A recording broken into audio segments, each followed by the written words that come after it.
always try to get Mr. Miles out for a walk and a taste of fresh air. I don't know about his other nurses. I expect it's because I'm British. Back in England, you'd see mothers pushing infants in prams through winter gales. I expect as well it was the sight of my own father, vegetating in his chair by the fire. We mustn't stop living before our time, so I'm forever telling Mr. Miles. It was a midsummer morning, and I was pushing his wheelchair up Gibbs Street, a new route for us. The view, I'll admit, is less than uplifting. Half the storefront seemed to be empty. Mr. Miles must remember a very different scene. His landlady says he's lived here many years. As he has lost his speech with his second stroke, he can't tell me himself. He's a mystery. Lately, his interest in the world had declined. I'd stop before a store window to let him see himself. He has the dignified head of an African chief, only to find that he'd fallen asleep. I realized that his time might be near. And then, that morning, rolling along the sidewalk, suddenly his arm came up. He wanted to stop. I obliged him at once. To our left was a lot in which a few bold pioneers had planted gardens. We remained several minutes, watching two Asian women hoeing, then continued on. Immediately, back up went his arm. I came around and looked at him. He twisted and pointed toward the garden. I turned the wheelchair and headed back. I could see his nostrils taking in the smell of the soil. We reached the lot. His arm commanded me to enter. Over the narrow, bumpy path we went, his nose and eyes working. Some remembered scent was pulling him. He was a salmon traveling upstream through his past. That first day, we simply watched the others. We might have been strolling through a miniature city. Some plots sported brick pathways and flower borders, while others looked haphazard. One had a gate that was in fact a car door. Within, beings climbed a propped-up set of bed springs, a hummingbird feeder, a barbecue grill, a gardening hat hanging from a nail. Oh, there were many such domestic touches. I was entranced. I determined that Mr. Miles should do more than simply watch, wheelchair or no. I worked on the problem in my head. 2 days later, driving to his apartment, I stopped at the garden and unloaded a large plastic trash barrel and a shovel.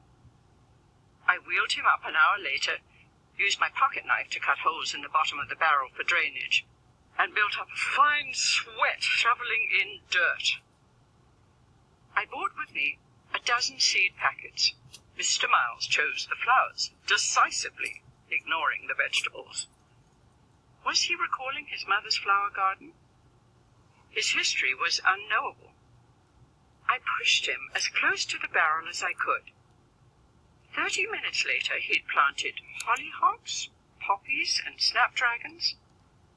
Riding home afterward, he smelled the dirt on his fingers with satisfaction. That small circle of earth became a second home to both of us. Gardening boring? Never!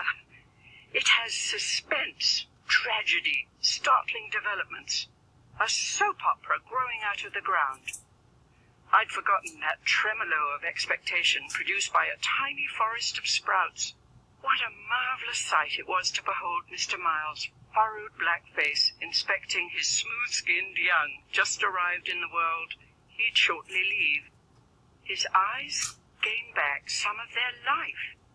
He weeded and watered with great concentration. A fact bobbed up from my memory that the ancient Egyptians prescribed walking through a garden as a cure for the mad. It was a mind-altering drug we took daily.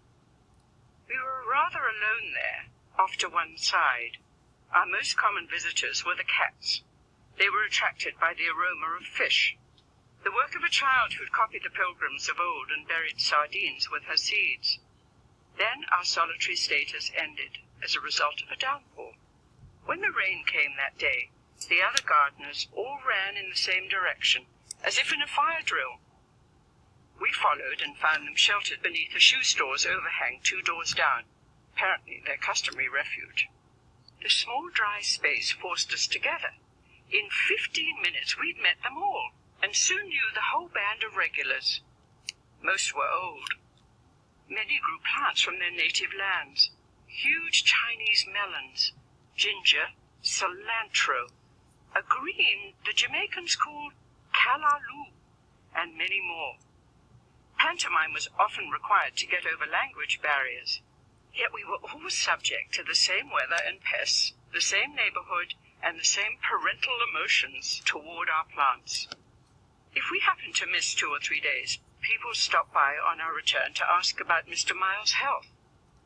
We, like our seeds, were now planted in the garden. I told all this to out-of-town guests, then took them up Terminal Tower. We got off at the observation deck on the 42nd floor to find that the garden, which loomed so large to its tenders, was hopelessly hidden from view by buildings. I looked at all the tourists, who'd no notion it existed, who thought they were seeing all of Cleveland, and restrained myself from pointing and shouting out, "The Gibb Street garden is there!"